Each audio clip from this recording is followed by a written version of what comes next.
네, 오밤중 뉴스 함께하고 계십니다. 이어서 두 번째 주제 진행합니다. 자, 두 번째 주제는요. 오늘 있었던 빠루 판결에 대한 얘기를 좀 해볼까 합니다. 자, 오늘 이른바 빠루 판결이 있었습니다. 패스트 트랙 판결이라고 하기도 하고요. 국회 폭력 사건 판결이라고도 합니다.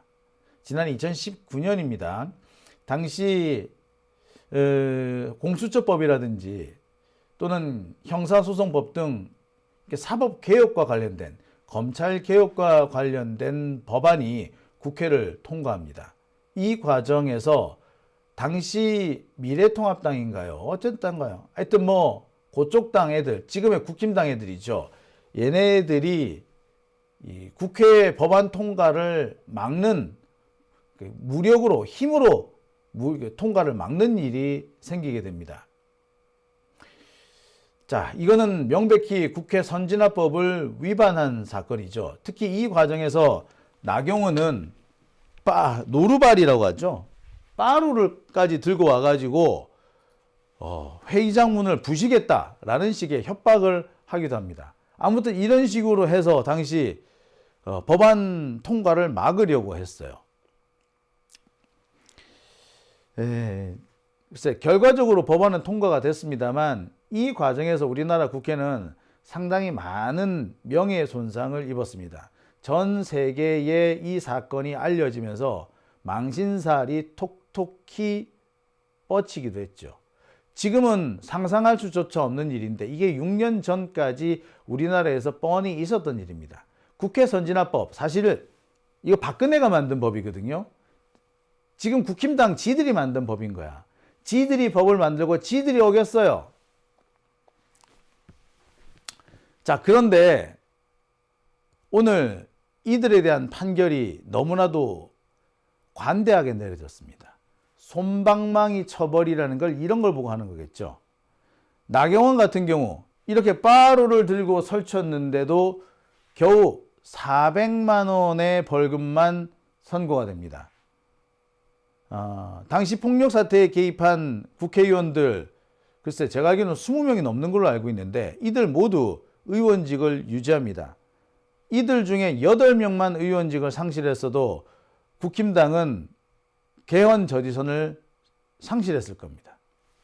그러니까 이번 이 재판은 사법부가 자기 자신들을 보호하기 위해서 자신들한테 불리한 법안이 만들어진 걸 막기 위해서 법률 내용과는 다르게 지들 멋대로 어떻게 보면 자기들 적폐 편이진 거죠.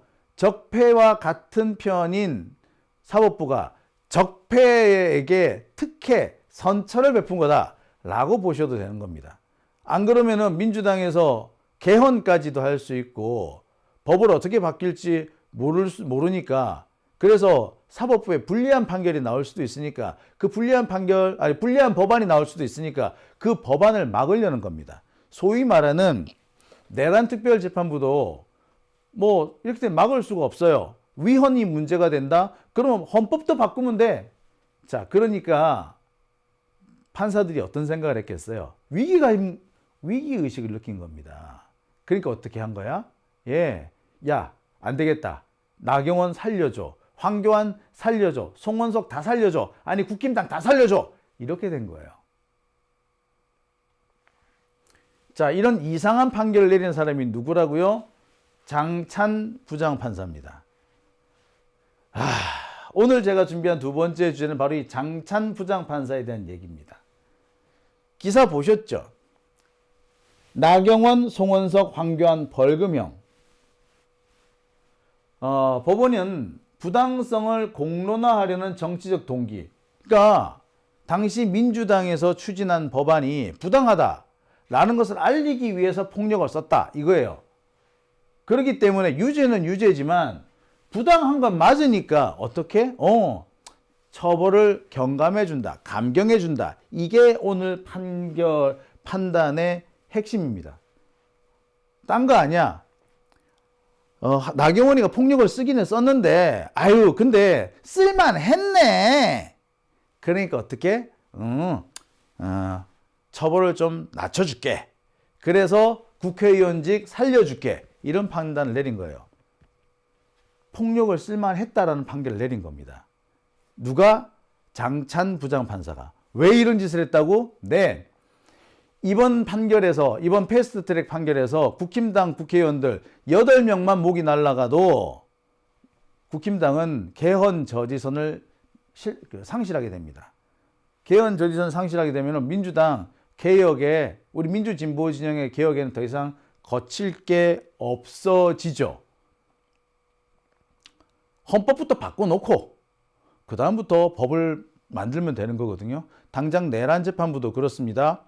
헌법에 어디 붙이기라도 하나 집어넣어서 내란 사건, 이 내란 사건과 관련해서는 특별재판부를 만들어도 된다라고 이렇게 근거 조항만 만들어두면 특별재판부, 자, 우리 시민들이 원하는 대로 만들 수가 있어요.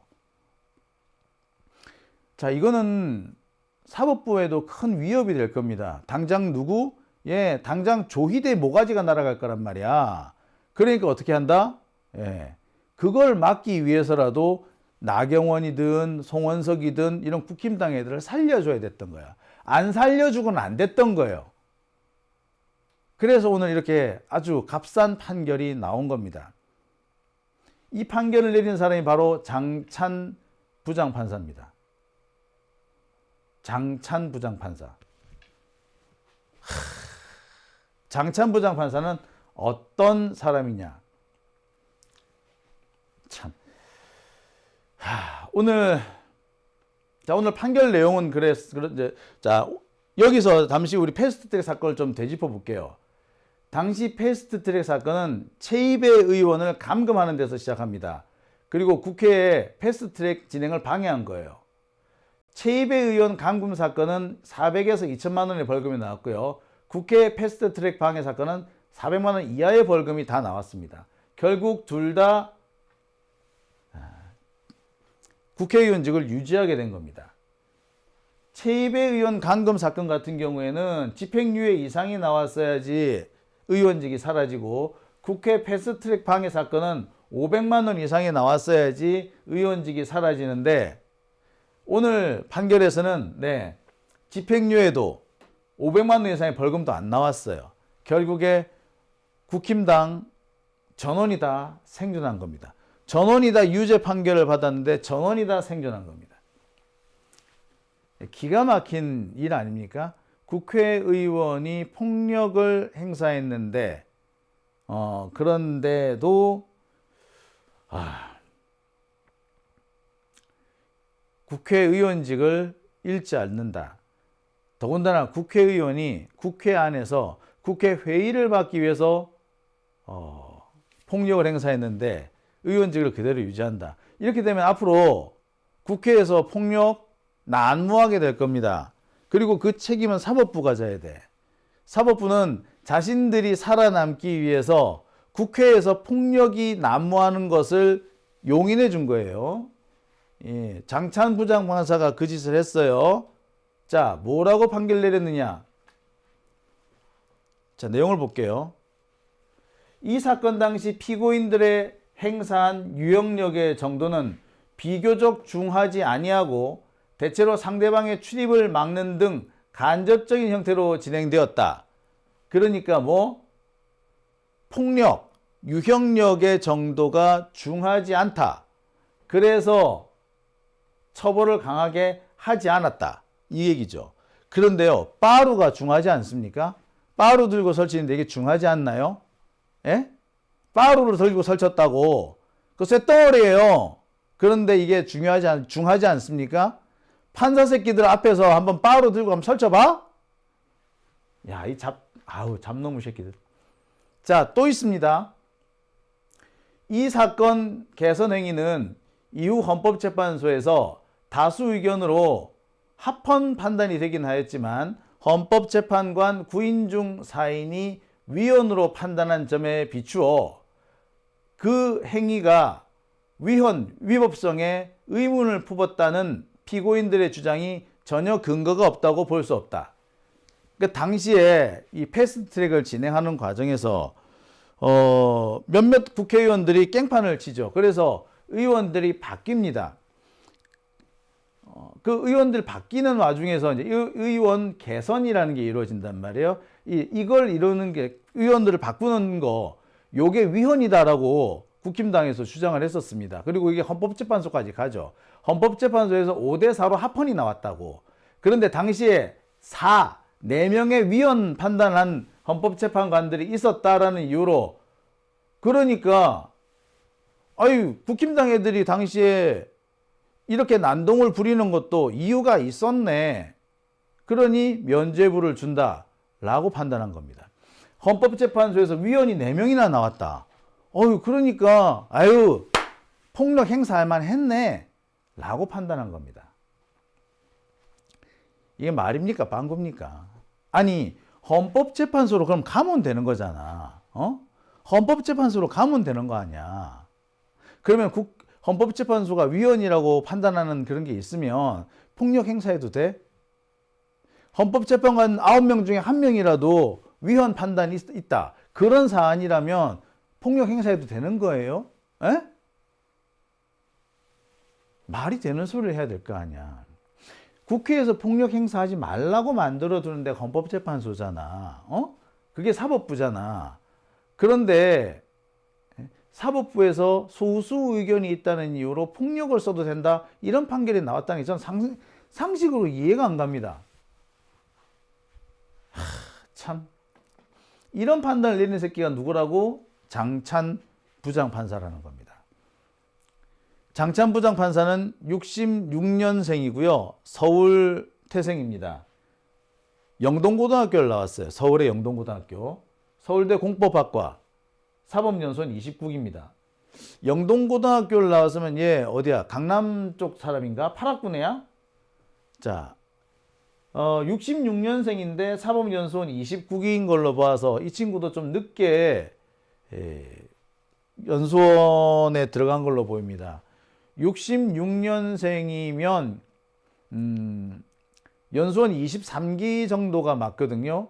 근데 29기가 됐다라고 보면은 이 사람도 한 7, 8수 정도 했어요. 자, 아무튼 진주 의정부 뭐 이런 데서 판사를 했습니다. 그리고 서울 남부지법에서 판사를 하고 지금 얼마 전까지 판사를 했던 거예요. 보니까 과거 판례라든지 지금까지 행적을 보았을 때 딱히 눈에 띄거나 하는 그런 행적은 없습니다. 하지만 확실한 거는 이 사람은 엘리트 판사 아니고요. 전체적으로 보아서 부장 판사도 좀 늦게 된 것 같고 사법시험도 좀 늦게 됐습니다. 그러니까 출세하고는 좀 거리가 있었던 거지. 근데 이번에 이 판결로 이 사람은 출세할 수 있는 동아줄을 잡았는지도 모르겠어요. 근데 한편으로 보자면 이 장찬 부장판사만 잘못했다라고 하기는 좀 어렵습니다. 왜? 장찬, 이 사람은 4번째 판사입니다. 4번째 판사. 이게 6년 전에 벌어진 사건이라 그러죠. 기소가 된 거는 5년 10개월 전입니다. 역시 거의 6년 전이죠. 그 사이에 판사가 4번이 바뀝니다. 그리고 장찬 부장판사는 4번째 마지막 판사인 거지. 그러니까 그 앞에 있던 판사들이 자기들이 판단 내리기 뭐하니까 자기들이 판단 내리지 않고 시간 질질 끌다가 후임자한테 계속 사건을 떠넘긴 거예요. 후임자한테 다음 사람한테 재판 떠넘기고 또 넘기고 또 넘기고 또 넘기고, 그리고 마침내 장찬까지 온 겁니다. 쉽게 말해서 선임들, 그러니까 장찬한테는 선배일 수도 있고 사법연수원 지들보다 먼저 됐다고, 사법연수원 장찬보다 먼저 됐다고 얘가 다른 판사들이 장찬한테 이렇게 짬 처리시킨 거지. 우리가 이제 짬 시켰다 그러지 않습니까? 떠넘기는 거 짬 시켰다 그러잖아요. 네. 장찬, 그러니까 한편으로 보자면 다른 판사들이 짬 처리시킨 일을 떠맡은 거죠.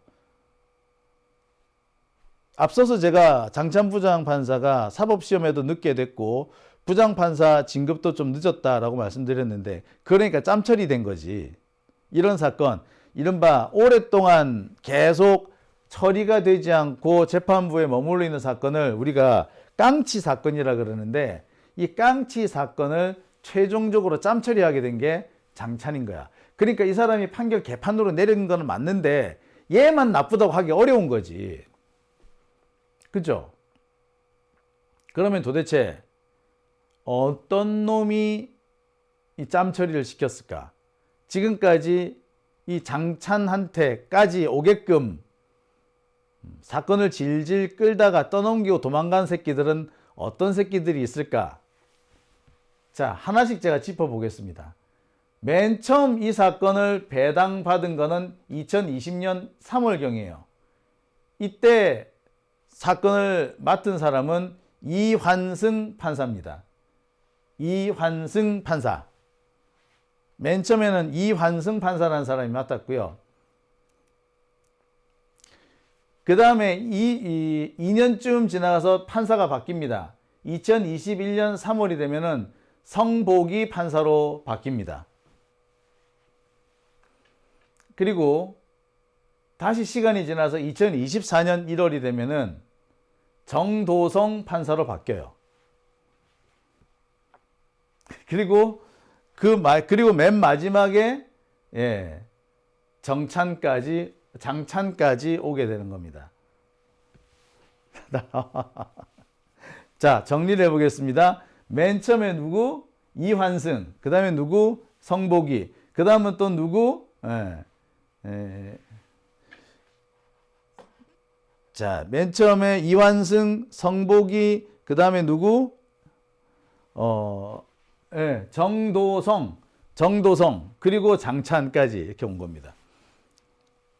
그러니까 6년 동안 질질 끌다가 이렇게 된 건, 그러니 판결이 제대로 날 리가 없는 거죠. 원래 말입니다. 이렇게 판결이 빨리 안 나가고 시간을 질질 끄는 거는 봐주기 위한 겁니다. 시간을 끌었다는 그 자체가 판결이 이상하게 나온다는 걸 전제로 하는 거예요. 제가 뭐 정치 개혁이든 아니면 사법 개혁이든 하여튼 뭐가 됐든 간에 시간을 끌면 안 된다고 하는 이유가 여기 있습니다. 적폐들은요, 자신들이 불리한 상황이 벌어지면 시간을 끕니다. 시간을 끌어서 최대한 일을 뒤로 미뤄요. 계속 미룹니다. 그래서 아무도 관심을 가지지 않을 때까지 시간을 질질질질 끌어요. 그리고 시간이 많이 지나면은 사람들의 분노도 가라앉습니다. 처음 사건이 터질 때만 해도 분기탱천하지만 조금 시간이 지나게 되면 사람들이 슬그머니 관심도도 떨어지죠.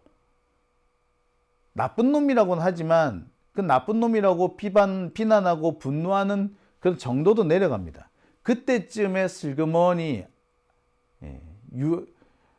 적폐들한테 매우 유리한 판결을 탁 내려주는 거예요. 6년 동안 시간을 끌었다. 패스트트랙 사건이 맨 처음 번졌을 때만 해도 다들 분노하고 있었죠. 국힘당의 행동에 대해서 비난이 솟구치고 있었죠. 근데 6년이 지나는 동안에 많은 사람들이 잊어버립니다. 그러니까 이제 와가지고 벌금 400만 원 밖에 판결을 안 해도 분노하는 사람들이 별로 없는 거예요. 시간을 끌었다는 것 자체가 사실은 봐주기 위한 것이다 라고 말하는 이유가 그거고요. 그래서 개혁을 미루겠다는 거, 개혁을 자꾸 뒤로 미룬다, 선거 뒤로 미룬다 라는 것 자체를 우리가 제가 잘못된 거다. 적폐는 원래 시간을 미뤄서, 일을 뒤로 미뤄서 흐지부지 만드는 것을 전문적으로 하는 자들이에요. 그래서 자신들의 이런 기득권을 유지하는 겁니다.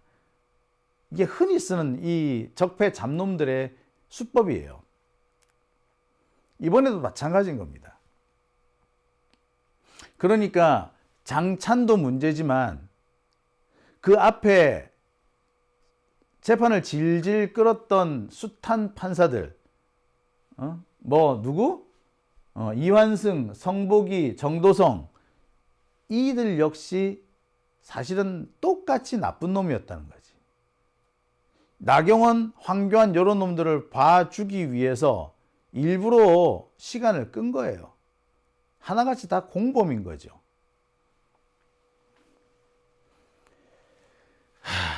참 결국 이 사법의 문제는 우리가 검찰만 개혁한다고 해서 끝나지 않는다는 겁니다. 우리가 사법개혁, 검찰개혁으로 끝나는 게 아니라 사법개혁까지 이어져야 되는 이유가 여기 있는 겁니다. 기자들도 마찬가지예요.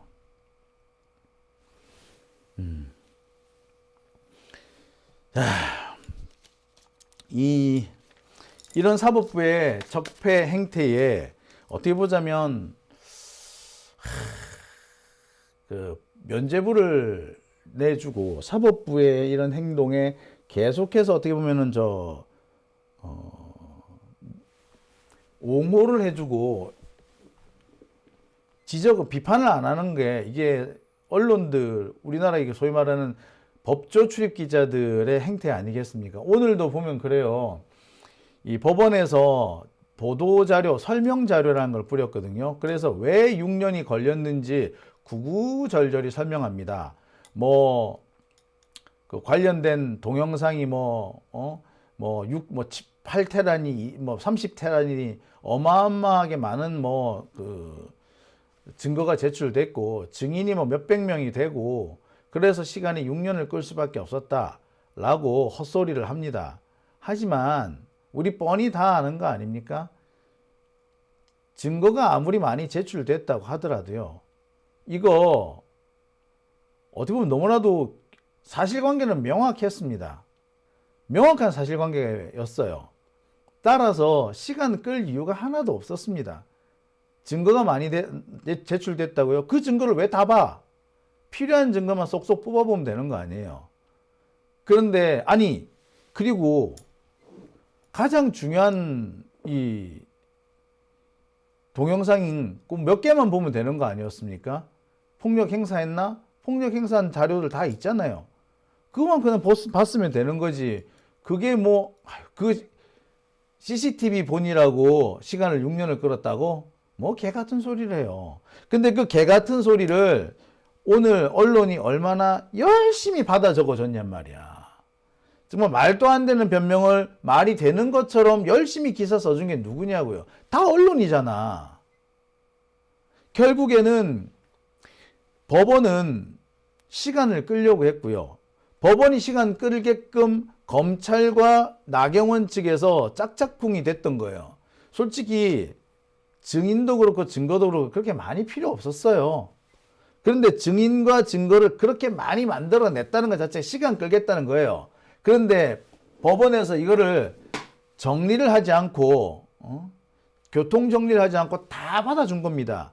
그러니까 검찰과 나경원과 판사 이 셋이서 시간을 끌기 위해서 공동으로 범행을 저지른 거예요, 이거. 그래서 마침 여기까지 온 겁니다. 그리고 여기에 기자들이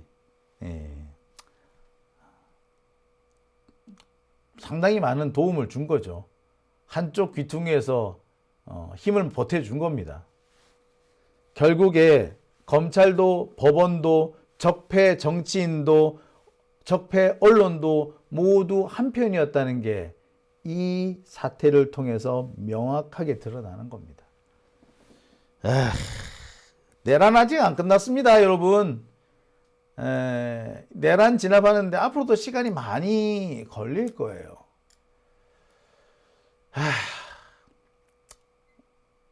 답답하죠? 자, 오밤중 뉴스 함께하고 계신 지금 시각 12시 32분 지나고 있습니다.